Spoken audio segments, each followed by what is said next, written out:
Hey there, everybody. Chief Meteorologist Jason Boyer here with this update on the tropics and the colder air that's going to settle into the area later this week. First and foremost, you can see we are now looking likely at the development of a tropical cyclone in the Caribbean in this red zone.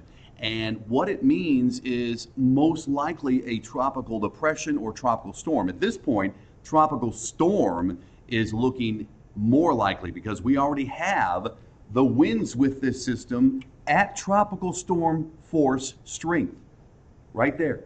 39 is the beginning or criteria necessary for maximum sustained winds for a tropical system to be named a tropical storm. So why isn't this, instead of invest, why is this not tropical storm Melissa? The big question, right? It's because the center lacks a circulation, a closed circulation or low, okay? It lacks that. Right now, it's a lot of thunderstorms that are slowly getting organized. Once it has a center of circulation that's closed, then it becomes tropical storm Melissa. So it's a formality, just a matter of time. No matter what, it's into the Caribbean for this system. However, all these lines represent different model solutions, and many of them take it to the north eventually, cutting across Hispaniola, maybe eastern Cuba, right into the very southern end of the Bahamas, and then out to sea.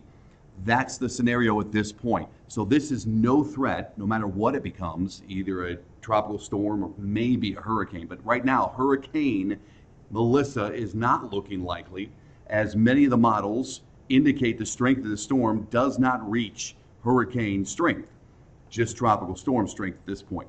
So that's what we're watching in the tropics. Again, no threat to the U.S., but Melissa would be the next named system. That would be 13 named storms for this season. All right, so there you go. We're on to number 13 eventually. Let's talk about what's going to happen here closer to home in western North Carolina. The coldest air of the season is coming. Look at these low temperatures into Thursday morning. We're talking 30s, widespread 30s. First time that widespread 30s are expected. There will be frost. There might be some places, of course, that get to freezing, but I think you'll have to be higher up in elevation for that. How late is this? If you think this is late, you're correct. We should have already hit our 30s in Asheville by the time we hit the end of the first week in October, maybe the beginning of the second week. That's on average.